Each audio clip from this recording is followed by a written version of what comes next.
na-emphasize na mayroong man na i-recognize natin ang pag-ibig. So, alam na po natin yung mga iba't ibang klase ng pag-ibig. Hindi na natin tatalakayin yan. Ay tanim na yan sa inyo mga puso. At dito, tingnan po natin why the Bible tells us that God is love. Kahit nabaligtarin mo po yan, because God love. Ibig sabihin, from book of Genesis up to book of Revelation, there are 3 divisions pagdating sa love. Dinivide niya ng ating Panginoon. Okay, first, in creation. He manifests His love toward mankind in creation. In creative things, pangailangan na. Second division, He manifests His love toward the coming of the Lord Jesus Christ. Whoever believes in Him shall not perish. And the third, the last one, is the book of Revelation. Okay? At the tree of life, which is the promise of God, hindi natin pwedeng dagdagan at babasa ang salita. Kaya kung sino man ang nagdagap ng bawas nito, ay mapapahamak. So, merong mga admonitions, ipinakita ng Diyos yung pagkakasala ng tao, pero tuloy-tuloy yung kanyang pag-ibig. Hindi po nagsawa ang Diyos na umibig. Kahit na sumuway po ang tao. Amen? Hanggang ngayon, kahit na nag-resurrect ng ating Panginoon, at tumanas po tayo ng iba't ibang mga suliranin sa buhay, hanggang ngayon yung pandemya na yan, nagpamanifest po yung pag-ibigan ng isa't isa. At yun yung tatalakayan po natin. Medyo lalalim tayo ng konti. Amen? Para makuha po natin yung talagang kalooban ng Diyos sa tao. Kayo ba nakahanda na? Talagang kailangan handa po tayo tuwing gawain ng Diyos kasi marami na tayong nakakain ng salita ng Diyos. Kailangan na lamang po ay application. Okay, application. Number 1. Okay. This is what we call the dispensation of law. Of the law. Tingnan natin. Dispensation of the law. Bakit? Basahin natin. And God said, let us make men in our image after our likeness, and let them have dominion over the fish of the sea, and over the fowl of the air, and over the cattle, and over all the earth, and over every creating thing that created upon the earth. Okay. Ang tawag po dyan, God manifests His love in creation. Number 1. Okay. So, ipinahayag ng Diyos ang kanyang pag-ibig sa paglikha. Kung papunasan nyo sa law, pag sinabing dispensation of law, ito yung pagpapahayag o pamamahala ng kapanahonan ng Old Testament. So, nababase po yun at nakasulat yung instruction ng Diyos tungkol sa tao, ipinahayag niya yung kanyang pag-ibig. Kaya nung nilikha niya ang lahat ng pangangailangan ng tao bago likhain ng tao, may pangangailangan na po. Lahat yung needs ng tao provided ng Diyos. Kaya lahat ng nilikha ng Diyos ay mabuti. Okay, sa Genesis chapter 1. Kaya dito, pinakita niya, yung unang pag-ibig niya sa tao ay nilikha niya ayon sa kanyang sariling larawan o wangis. Ibig sabihin, yung wangis o larawan niya is spiritual o in the flesh. Ibig sabihin, yung katangian ng Diyos nasa tao. Yun yung pag-ibig niya eh. Nandun yung wisdom, nandun yung knowledge, nandun yung emotions, nandun yung pagpili. Kaya yun yung image ng Diyos na hindi natin nakikita. No? Ibinigay niya yan sa atin, lahat ng kanyang nilikha. Kaya dito sa Genesis chapter 2, para mabuhay yung tao, hiningan niya. Ibig sabihin, binigyan siya ng hininga. Kaya tayo ay nagkaroon ng buhay. Kaya buhay tayo ngayon. Amen po. Doon niya pinamalas ang kanyang dakilang pag-ibig. Yung pangangailangan ng tao, yung paglikha ng tao, at sa Genesis chapter 3, nung nagkasala ang tao, nung sumuway ang tao. Kahit na sumuway ang tao, pinalayas niya sa Garden ng Eden, sumuway sila, hindi sila nakapasa sa pagsubok ng Diyos, may relationship sila sa Lord, pinalayas sila, pero pinaspasan sila ng Diyos. Paano sila pinaspasan? Pagkarami kayo. Tinakipan nila, nagkaroon po sila ng kasungutan. Nung nakita nila yung kanilang kahubaran, nahiya sila dahil nagkaroon sila ng kamalayan. Nung lalo sila nagkasala. Kaya nakita na nila yung ignorance nila dati, na walang kamalayan, nagkaroon na sila ng awareness. Kasi sumuway po sila. Amen? O, kaya, and so forth, and so on. Paano niya pinayag sa dispensation of law? Hindi siya nagtapos noon. Kapag sinabing law, tatatan po natin. Genesis, Exodus, Leviticus, Numbers, and Deuteronomy. Ang sumulat po niyan si Moses.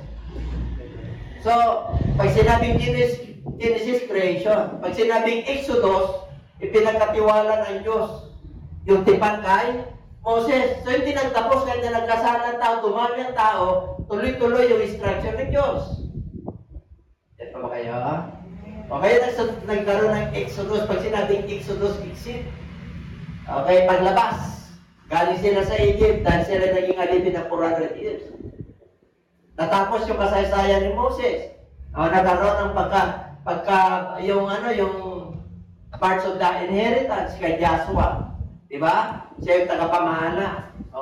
Successor ni Moses po yan. Hindi nagtapos doon. Natapos po yung rule nila. Natapos yung pamamahala po nila. Ano pa? Nagkaroon ng judges. Alam niyo yung judge, hukom. Ang daming hukom nung panahon nila. Sila Samson, di ba? Sila Deborah sa babae, at dami, sila Jepti, at napakarami. Nandun yung pinamalas ng Diyos yung kanyang dakilang pag-ibig sa lahat ng tao. Natapos ba sa pag-hukom? Hindi. Ano pa?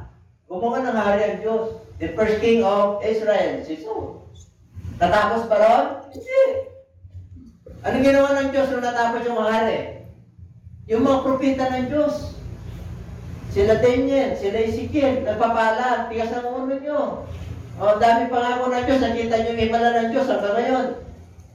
Titigas ng ulo nyo. Kaya malabo ang panahin nyo sa katotohanan. Bingi kayo sa katotohanan.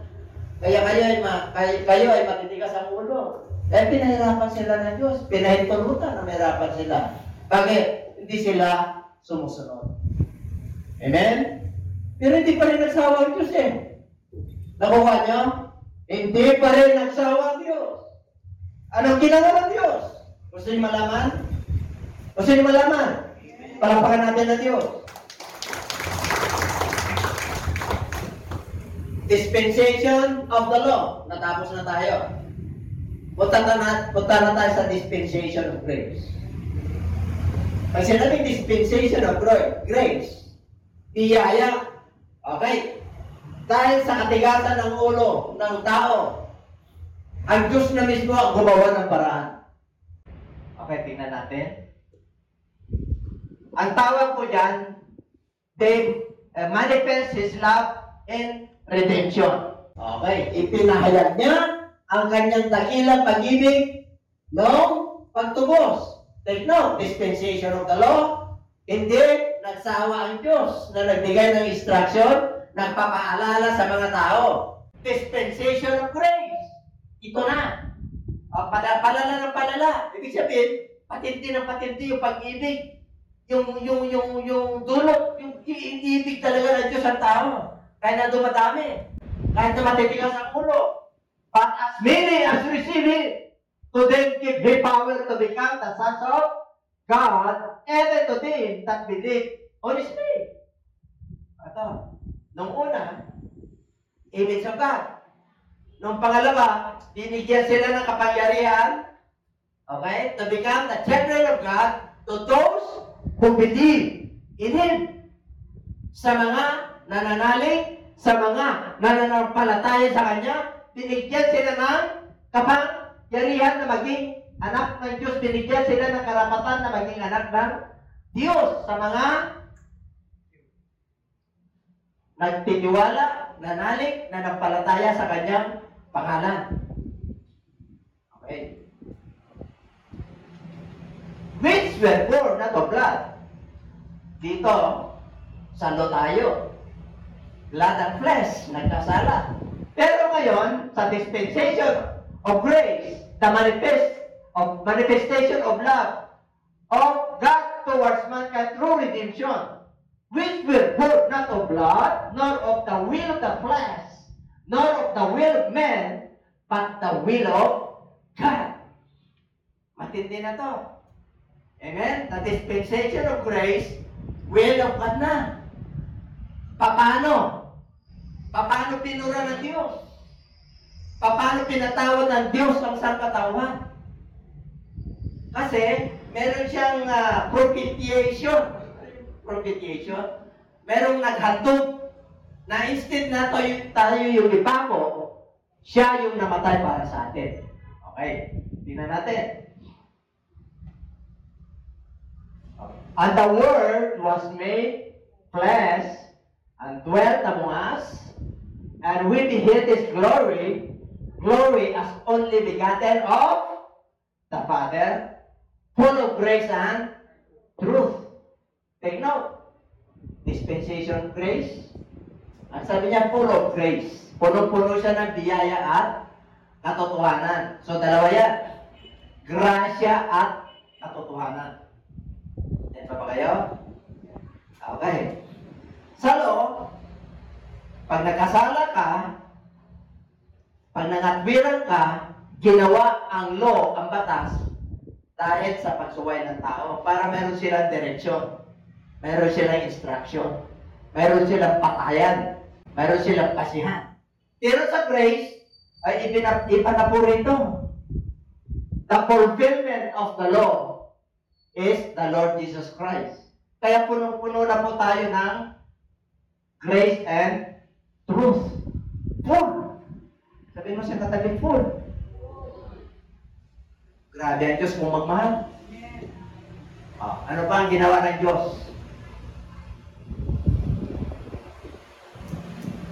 Ano pa ba? Anong recommendation ng Diyos? Anong commended niya? His love toward us, in that while we were yet sinners, Christ died for us. Makasalanan na po tayo dahil sa kamatayan ni Kristo, punong-puno tayo ng biyaya at katotohanan. Sa under the law, burado lahat yun. Kaya sabi mo siyang katabi, mapalad tayo.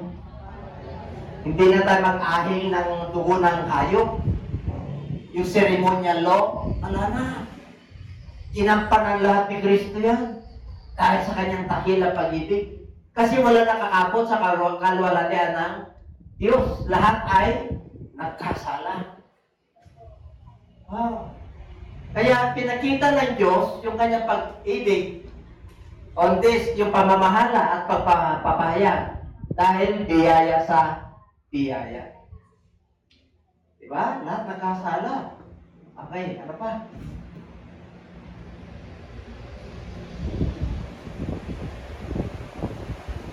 In this was manifested the love of God toward us. Ipinahayag ng pag-ibig ng Diyos tayong lahat because that God sent His only begotten Son into the world that we might live through Him.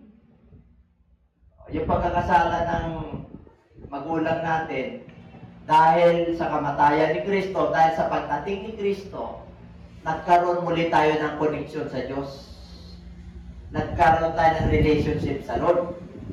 Amen po? Kaya yung mga nilalang, lahat ng nilalang ng Diyos na hindi nananalig kay Kristo ay mapapahamak. Kasi ito na po yung dispensation of grace. Para pag hindi sila nagtiwala, hindi sila nanalig dyan sa instruction ng Diyos, ay mapapahamak talaga. Sinabi na niya yan John 3:16. Ganun na lamang ang pag-ibig ng Diyos sa sangkatauhan. Ibinigay niya yung kanyang bugtong na kung sino mang manampalataya sa kanya ay hindi mapapahamak kung manampalataya ka. Pag hindi ka nanalig, mapapahamak ka. Kaya yung pag-ibig ng Diyos sa sangkatauhan, ipinahayag niya sa panahon natin ngayon, yung pagdating ni Kristo. Pag sinabing pagdating ni Kristo, John, Book of Matthew, Book of Mark, Book of Luke, at Book of John. Diyan mo makikita the ministry, the life, the crucifixion, the death, the resurrection. Diyan mo makikita yung instruction ng ating Panginoon Diyos through Jesus Christ. Amen? Andiyan pa ba kayo? So, hindi nagtatapos yung dakilang pag-ibig ng Diyos. Tuloy-tuloy yun. Kahit na napako na si Kristo, nag-resurrect na si Kristo, wala na si Kristo, kasi sobra-sobra ang pag-ibig ng Diyos sa sangkatauhan. That's why God is love. Pag tanim yan sa mabuting lupa, sinabi ng Diyos, siya ay tutubo 30, 60, 90 to 100 folds or 100 times. Ibig sabihin, mag-grow ka pag ma-mature ka. Kasi kasama mo ang Diyos. Pero pag natanim yan sa lupang tiga, lupang tinika, at lupang walang pakinabang, kukunin ng demonyo yan. Pag nandun sa bato, hindi yung pundasyon niya, yung ugat niya, hindi na baon, dumating ang bagyo, dumating ang problema, hindi mo kaya ang problema, magre-reklamo sa Diyos. Okay? Kaya 4 ang klase ng lupa yan. Diba ba kayo? Manawa, ang salita ng Diyos ay natatanim sa mabuting lupa. Kaya sabi mo sa katabi, pagpalain ka, Brad. Sana yung every Sunday, patanim yan sa mabuting lupa. Para ito po ay magugat, tumubo at mamunga. Siyempre po, pag mabunga yung puno natin, yung puno natin, mabuti. Kasi hindi pwedeng mamunga ang mabuti, sama-sama ang puno. Maliwanag? Okay. Sarap natin ang Lord. Sarap, no? Sarap pala ako meeting ng Diyos, ano? Tingnan natin kung paano na naman tayo. Ayan. Yan, siyempre, patindi ng patindi pag-ibig ng Diyos, eh. Oo. Nararamdaman niyo ba yun? Kung damang-damang ko ba, kahit na mahirap ang buhay. Damang-damang ko. Yung tila baga pagka pumunta ka sa iba, wala ng pag-asa. Ang sarap. Kasi magsisit ka na may pag-asa. Dala-dala mo may pag-asa. Dala-dala mo, ay may pag-asa ka, bro. Huwag mo na huwag mo na mawala ng pag-asa. Kasi ang Diyos na nanatiling Diyos. Ang ikot ng mundo, hindi pwedeng uminto. Liban na lang kung pahintuin ng Diyos. Ngayon kahit na magtampo ka sa Diyos, maraming magtatampo sa Diyos, maraming magagalit sa gobyerno, pero pag-ibig ng Diyos ay nananatiling pag-ibig. Kaya kahit nagalit ka sa akin, hindi ako galit sa iyo. Bakit? Ang pag-ibig ng Diyos nararamdaman ko. Itanim ito sa puso. Unawag-unawag, abot-nabot kita. Ang sarap, ano? Pero mo naabot mo sa Sister Araceli. Parang ano, no? 9 years, ano? Naalala mo yung pinag-pray natin, 7 years. Magbilas, magkapatid, nasa Amerika na, 52 na. Tigwawalo. Nagkaroon kami ng men's fellowship. O nag-pray kami. Ginamit ako. Kasi nag-ano ako doon eh. Nag-evangelize ako. Sila magkapatid. Paramihan sila ng anak. Nasa Amerika na sila. O 7 years, wala silang anak. Amen? Kaya wala po sila. Basta wala kayong diferensya. Wala kayong diferensya sa isa't isa. Pag may mayuma na, nakapirahan na yan, siyempre, posible na naman. Hindi pa ba kayo? At kung may diferensya lalaki, talaga mahirap. Kaya dito po, nag-i-bless kayo lang. No? Walang imposible sa Diyos dahil sa dakila niya pa yun. Ano pa ba? Kasi palalim ng palalim ito. Dispensation of the Holy Spirit. Siyempre, nag-resurrect na natin Panginoon. Nag-resurrect na. Hindi tayo binigo. Nagkaroon ng instruction. Ito ang gagawin ninyo. Di ba? Alam niyo, nung nangaral ang Lord, the Beatitudes of the Lord, Matthew chapter 4, or 5, 6, and 7. Makikita niyo yung chapter na yun, puro si Jesus Christ yun. Ilang oras na nagturo sa kanyang mahalaga. Na blessed are the Holy Spirit. Or this shall see God. Blessed are those who are persecuted. Blessed, puro blessed po yun. May mga instruction ng ating Panginoon. Puro blessed. Kaya pagka nasa Lord ka, blessed ka talaga. Pinagpala ka talaga. Kahit na negative ng mundong ito, ikaw ay hindi negative kasi kasama mo ang Diyos. Lagi kang positibo sa buhay. Ang pananaw mo sa buhay, dahil yung pag-ibig ng Diyos ay nararamdaman mo mula sa law hanggang sa grace, hanggang sa dispensation of the Holy Spirit, tamang-tama natin. Patay na si Kristo, pero pag nagko-communion tayo, tama natin, habang inaalala natin yung kamatayan ni Kristo, buhay si Kristo sa ating mga buhay. Kumikilo si Kristo sa ating mga buhay. May nagagawa si Kristo sa ating mga buhay. Anong nagagawa niya? Pagbabago, wisdom, knowledge, at sabi blessing ng Lord. Amen? Hindi lang spiritual, pati financial. Oh. Pati yung nararamdaman mo. O, pagkagaling ka, physical, emotional, intellect, kinumpleto tayo ng Diyos. Amen. Sabi mo siya, sabi, kompleto ka. Sa book of Philippians or Ephesians, our completeness is the Lord Jesus Christ. Ang ating kakumplituhan sa buhay ay ang Panginoong Hesus. Kaya pag tingnan mo ang book of Proverbs, nasa Old Testament, man has no satisfaction in hearing and in seeing. And in making mo itong pagpapalago, walang kakuntintuhan ng tao. Kaya nga, tinuruan na tayo ng ating Panginoon on this dispensation of the Holy Spirit na kaya mong sumunod.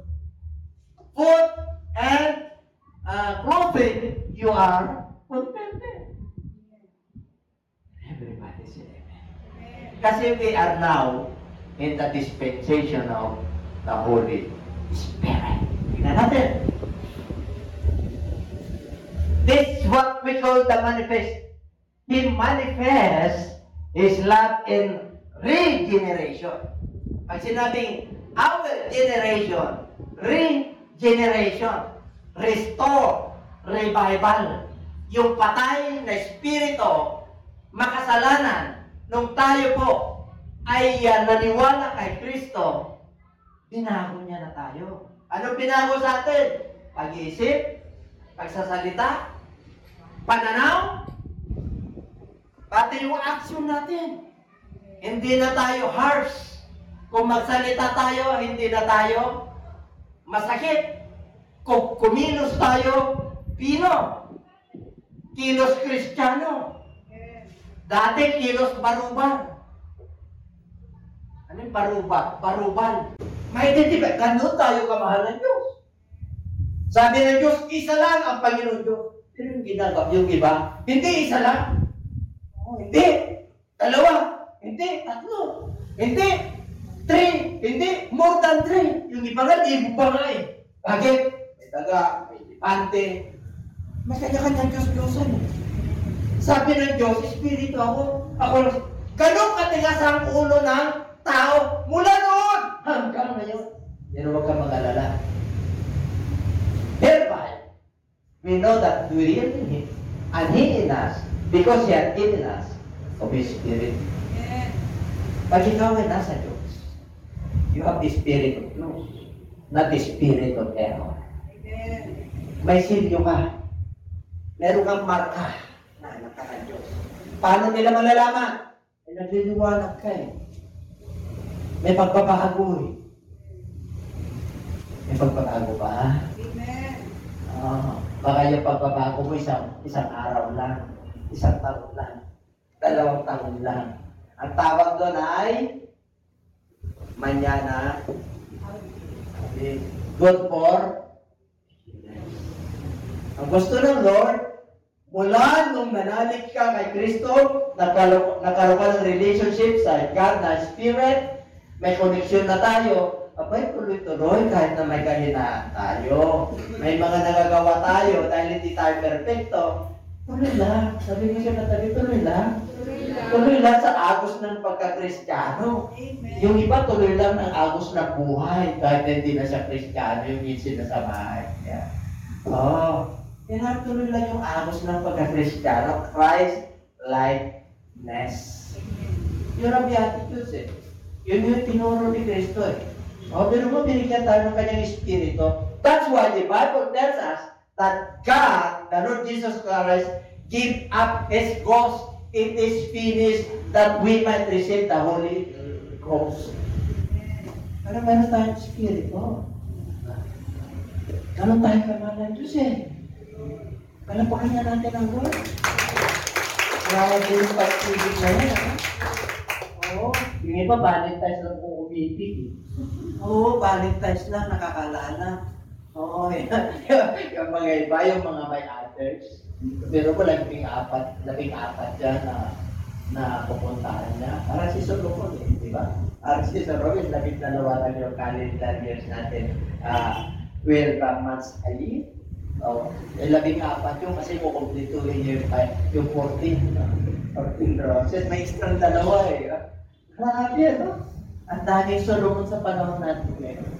Kasi ba kayo? Oh, ayan. Isa lang ang siyempre, alam nyo na yun. Husbands, love your and wives, submit to your own. Own. May own eh. Oo. Masarap kaya. Masarap kaya magmahal ang Diyos. Yung iba hindi nila masabi kasi parang hindi nila feel eh. Ay, di ba? Kasi pag natin mo yung pagmamahal ng Diyos, kaya mo kabutin ng tao. Kaya mo mahalin yung hindi ka ibig-ibig. Kasi yun yung tunay na pag-ibig. Magpapalitaw o magpaitulutan ng Diyos, nalilitaw sa inyong pamilya na may hindi ka ibig-ibig na anak. May hindi ka ibig-ibig na angkan. May hindi ka ibig-ibig na kapitbahay, katrabaho, kapamilya. Di ba? Kapamilya, kapuso. Oh, lahat na lang. Magsama-samahin mo yan. Habang tao ka, matututo kang umibig. Kaya meron tayong mga ganon. Para yung tunay na pag-ibig ay lalabas sa atin. Pag nandyan na yan, hindi ka naman perfecto, pero kahit na paano. Kasi, yung Holy Spirit nasa iyo. Kaya mo. Sabi mo, kaya mo. Kasi, binigyan tayo ng kanya Spirit. Take note, iba yung Espiritu nung nilalang tayo ng Diyos. Mahirap niya yun. Yung Holy Spirit, yung siya mismo, nasa iyo. Yun ang matindi, no? Kaya pag napigati yun, aalis sa'yo. O kaya, nandyan, hindi makakilos. Kasi nag-grieve. Grieve not the Holy Spirit. Yun ang, may personality ang Holy Spirit. But it doesn't mean na tatlo yun. Ang ibig sabihin, yung Holy Spirit may personality siya. Pero ang personality ng Diyos, isa lang. Mga viewers, isa lang ang personality ng Diyos, hindi tatlo. Saan yan makikita? Hebrews chapter 1, verse 3. In His person. Kanino yun? Yung personality ng Diyos na kay Kristo. Mga viewers, makinig kayo. Ginagawa yung tatlo eh. Kaya tuloy tatlo ang Diyos nyo. Hindi po. Isa lang personality ng Diyos na kay Kristo. Hindi rin pwedeng tatlo ang Diyos. You know why? Colossians, the Godhead of God dwells in the Lord Jesus Christ. Lahat ng pagka-Diyos ay na kay Kristo. Kaya isa lang ang Diyos. Yung Diyos na sinabi niya sa Genesis chapter 1, verse 1, in the beginning, God, bumaba yun. Bumaba yun, nagsalita. Nagpahayag siya. Nasaan siya? Nakita ba siya? Nakita. Kanino? Sa image ni Kristo. Kaya nung si Kristo ay nandito, laging tinatanong, lagi mong sinasabi, ang Ama ay sumasayo. Ipakita mo sa amin yung Ama. Ano sabi ni Kristo sa John chapter 14? Tagal ko na sa inyo, mamaya hindi nyo pa nakita ang Ama. Pag nakita nyo na ako, nakita nyo na yung Ama. Ang ibig na tinutukoy niya yung Ama, hindi nyo ba alam na ang Espiritu ay sumasakin? Yung Espiritu ng Ama ay sumasakin? Pag nakita nyo na ako, nakita nyo ng Ama. Kasi walang nakakita sa Ama. Walang makakapunta sa Ama. Siya lang ang nakakilala sa Ama. Ay itong mga natin ngayon? Ako, ama ko. Ilan ako naka-ama sa trono? Isa lang. Sino yung ama na nasa trono? Nasa hula na eh. 1,000 years ago, Isaiah 9:6. Yung ipapanganak ng birhen, anang dalaga. Tatawagin ka mga. Tatawagin makapangyarihan Diyos. Tatawagin prinsipe ng kapayapaan. At siya ay walang hanggang ama. Sino ang ama niyo ngayon? Mga viewers. Yun ang sinabi na ni Kristo. Mag-ingat kayo. Take it. Matthew chapter 24. Maraming lilitaw na bulaang propeta. Maraming lilitaw na bulaang toro. Maraming darating na bulaang Kristo. Ano pa? Bulaang guro. Guro, toro, Kristo, at propeta. Hindi, no? Sino nagsabi noon? Si Jesus Christ. Nagpapaalala. Pero huwag kang mag-alala. Kaya mo maka-escape dyan. Bakit? We are in the dispensation of grace of the Holy Spirit. Kaya kanyang baguhin. Kaya niyang baguhin yung pananaw mo. Na yung tatlo magiging isa. Holy One.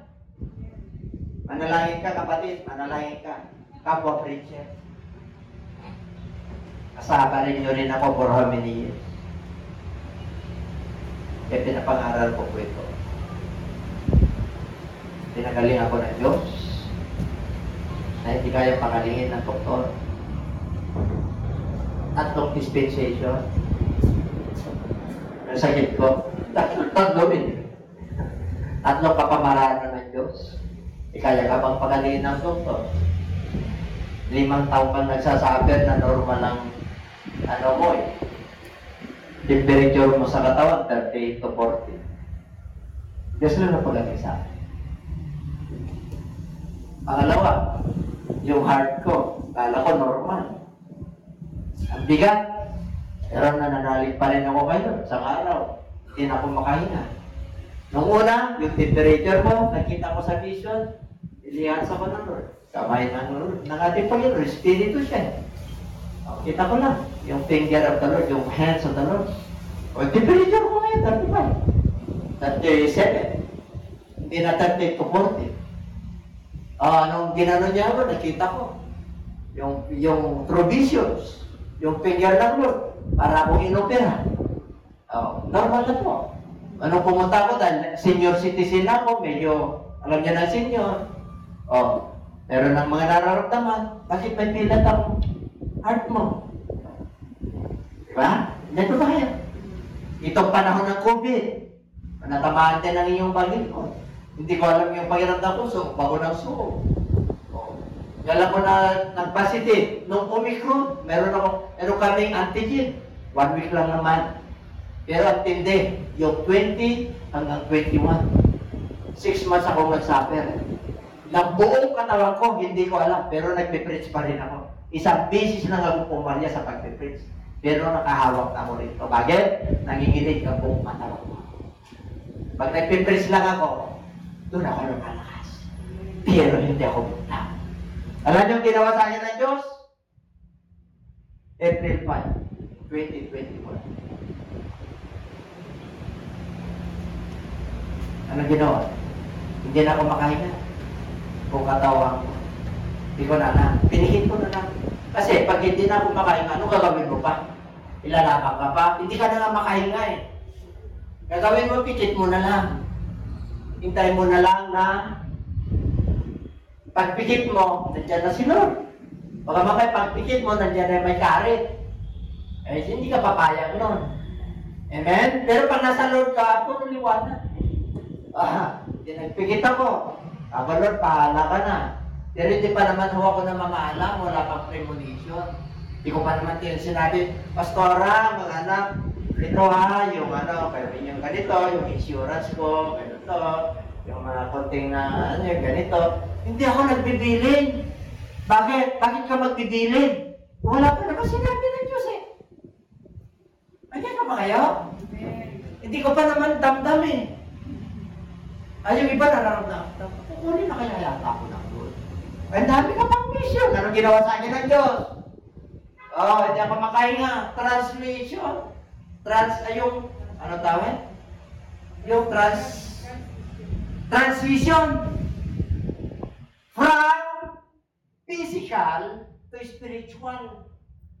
Ang sarap ng hika ko sa kama diretso. Nilagay lang ako sa kristal na maliwanag na Diyos doon sa spirit mo. Pagbalik ko, in a twinkling of an eye, sa seconds, pagdating ko sa kama ko, mula ulo hanggang talampakan, ito ako ngayon.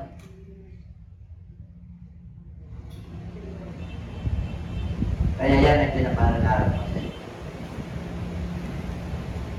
Because of the Holy Spirit. Hindi ka pababayaan ng Diyos, pangako niya yun. Kasi totoo yung Diyos mo. Truth and grace and the Spirit of God combined ay kompleto ka na. I love the Father. Sarap ng kalitay, sarap ng kaganda. Pero meron pa. Ang Diyos talaga kinukumplito tayo eh. Kaya, pag ganito yung pag kumukonte, talagang sinasaboy na Lord yung mga ano pa ba yung nandiyan yung dinner? Howbeit, when He, the Spirit of truth, is come, He will guide you into all truth. Baptism of the Holy Spirit. Kaya hindi ka, yung pag-ibig ng Diyos, hindi tayo pinabayaan ng Gentiles tayo. Amen? Dahil sa kamatayan ni Kristo. Sabi niya, He will guide you in her truth. In what the truth? For He shall not speak of Himself, but whatsoever He shall hear, that He shall speak, and He will show you things to come. Pag puspos ka ng banal na Spirit of advance, He will show you things to come. Ano yung advancement mo pag ang Diyos sumasayo? Karunungan, wisdom, understanding, the fruit of the Holy Spirit, management, pati pagkabuhanan. Advance. Pati management mo sa sarili mo. You can control yourself. Makukontrol mo sarili mo. Bakit? Nakakaya kay Lord eh. 24/7 nakatunghay sa akin. May kahinaan tayo, pero tuwa-tuwa ko sa atin.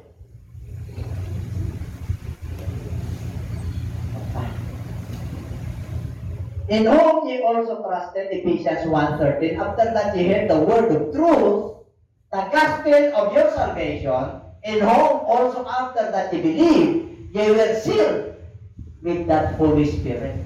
Ano raw? Nagtiwala kayo sa inyong narinig, sa salita ng Diyos, yung truth, hindi salita ng tao, hindi dagdag ng tao, yung mabuting balita ng kaligtasan, in whom shall after that ye believe, nanitiwala kayo, nanalig kayo, nanampalataya kayo. Kaya kayo ay silyado ng kanyang banal na Espiritu. Pangako yan. Kaya sabihin mo sa katabi, active. Kada wala kang blessing ngayon na material, pero ang Diyos sumasayo, isang araw lalagyan niya yan. Nasa sa katuparan niya. Amen? Andiyan pa ba kayo?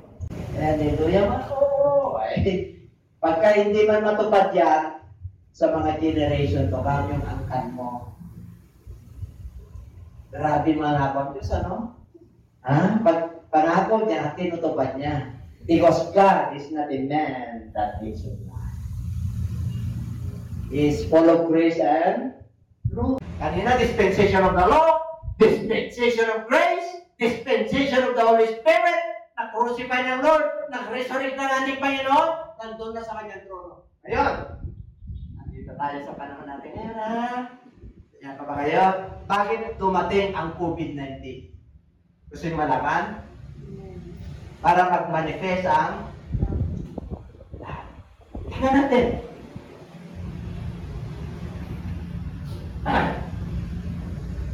Kaya hinawin na natin eh. Sinabi, well, so meron pa ba? Yun. We ought to love one another, beloved. If God so loves us, we ought also to love one another.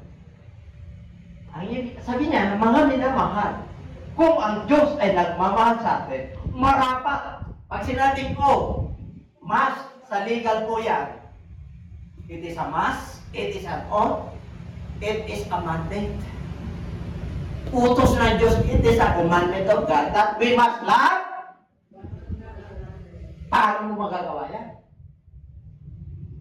Kung hindi ka nanalig sa salita ng Diyos, o hindi ka nanalig kay Kristo, hindi mo magagawa yan.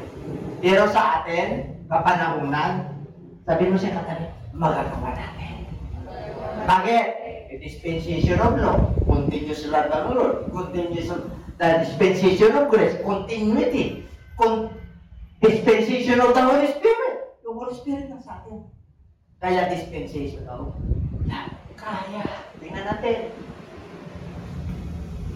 Beloved, mga minamahal, magmahalan tayo sa isa't isa. Bakit? Sapagkat ang Diyos ay pag-ibig. And everyone that loveth is born of God. Pag nagmamahal ka, minamahal mong isa't isa, ikaw daw ay, ipinanganak na Diyos. Ikaw ay ipinanganak. Ibig sabihin, na-report ka, hindi ka lang anak ng Diyos, ipinanganak ka ng Diyos. Kilala mo ang Diyos mo, yun ay ibig sabihin. Alam mo yung pinagdaanan mo, alam mo yung old nature mo. Alam mo yung liwanag, alam mo yung dilim. Alam mo yung masama, alam mo yung mabuti. Alam mo yung direksyon tungo sa Diyos. Kasi anak ka na Diyos. Ay, dami lahat ng tao. Halos, karamihan. Anak ako ng Diyos. Anak ako ng Diyos. Sa salita, anak ng Diyos. Pero sa gawa, anak ng sarili niya. Anak ng demonyo. Anak ng mundong ito. Malalaman mo kung anak ka ng mundo ito. The love of the world.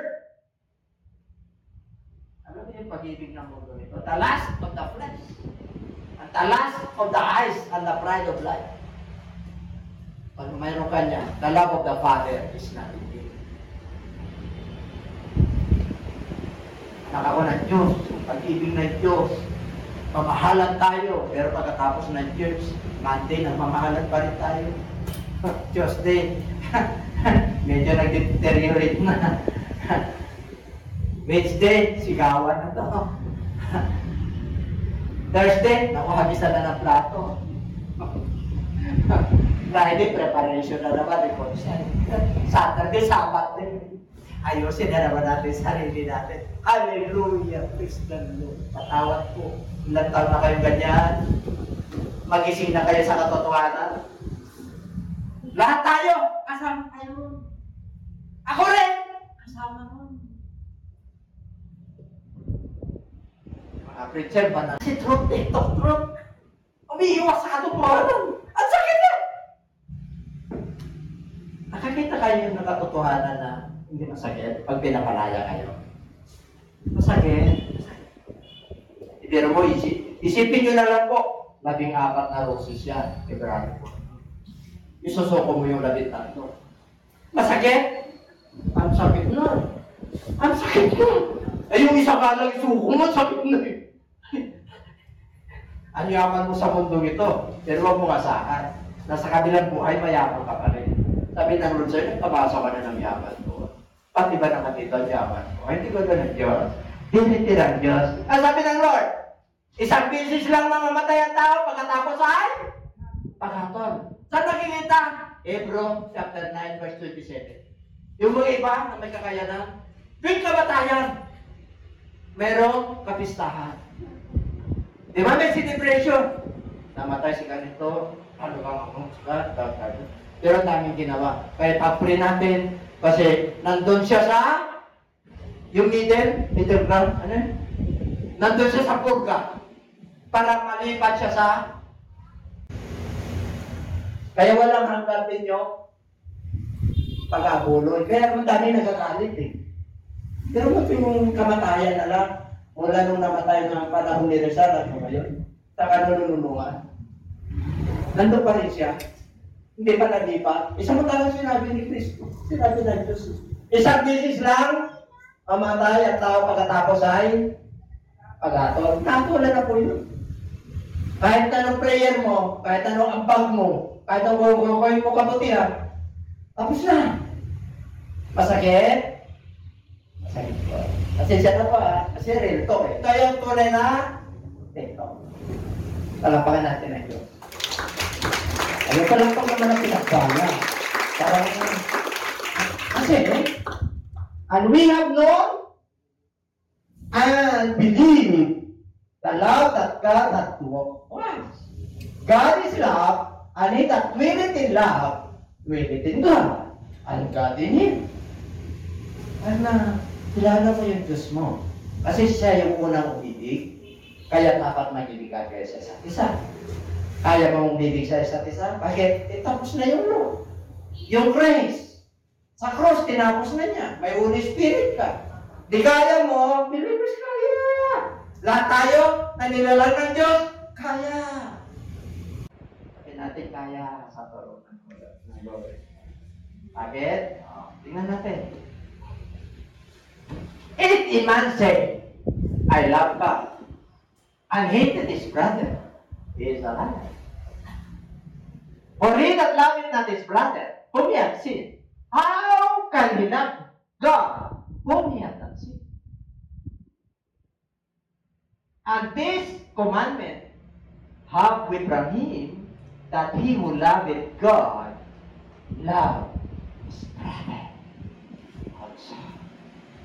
Yun yung tunay na pag-ibig. God is love, that's because God is love, we must own to love one. Paano mo masasabi na mahal ko ang Diyos? Praise the Lord, hallelujah. Pag-uwi mo yung kamag-anak mo, hate mo. Sayang yung hallelujah mo, praise the Lord. Hindi ka tanggap-tanggap yun, my friend. Basta yung tamagos, yung hallelujah, praise the Lord mo, ay kailangan sumunod. Sumunod tayo.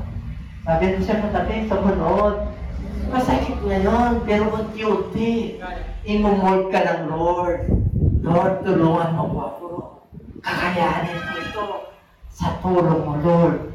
Yung hindi ka ibig-ibig na kapitbahay ko, yung hindi ka ibig-ibig na kamag-anak ko, ang galing magkwento yun.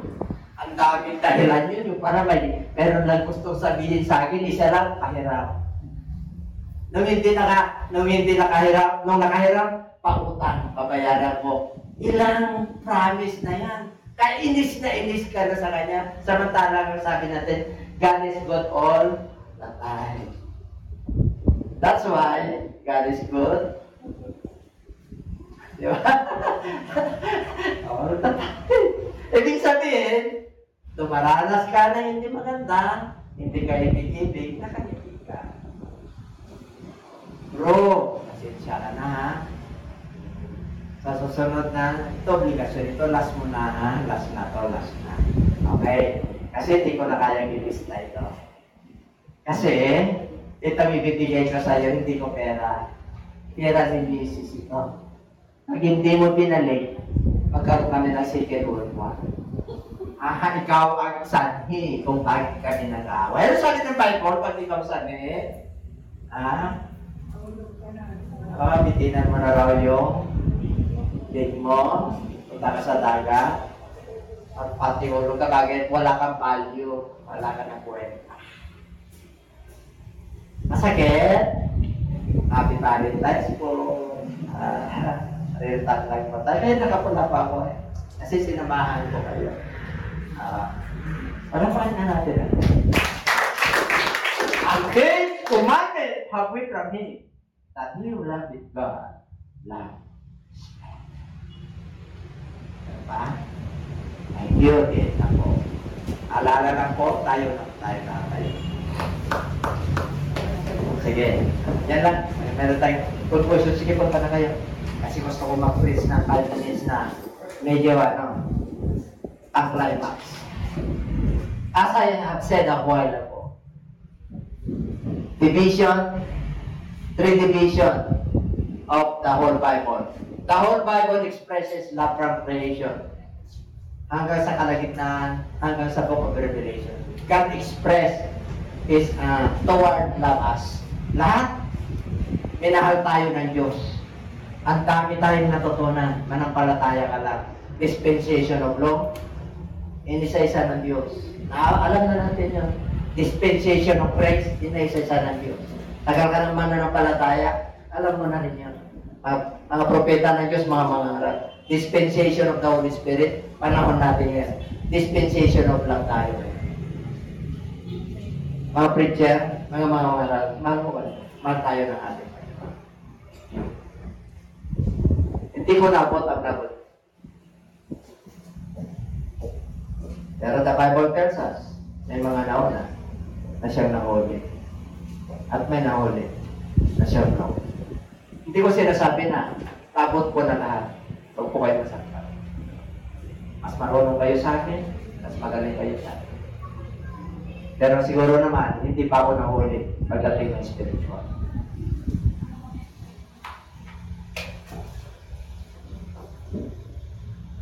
Amen? Marami na po ako karanasan sa buhay. Hindi ko naisisay. Ang masasabi ko lang po, naabot ko kayo mga Christian. Naunawaan ko kayo. Galing din pa ako dyan. Pero ito yung tunay natin. And the truth shall set you free. Isa lang katotohanan. Ang Diyos ay isa. Isa lang po nakaupo sa trono ng langit. Papalik siya sa lapahan na lang. Pagkakaroon ng new heaven and new earth.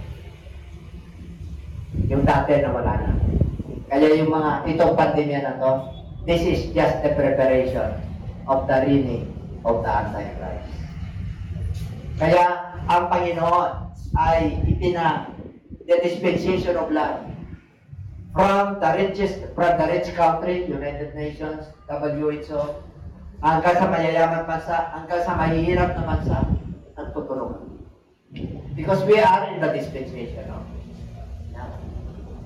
kahit nawala ng pera ng gobyerno, gusto pa rin magbigay. Tumating ang bagyo, gusto pa rin magbigay. Because we are in dispensation of kaya nila? Kaya. Kaya lang, ay balik. Panahon ng halalan. Pero sa Diyos, walang in-expect na kapalit. Pag ininahal mo ang kapwa mo, tunay na Diyos. Nasa na. So, puri ng Diyos, pagpalain po tayo lahat ng ating Panginoon. Awit tayo. Ha? Praise the Lord.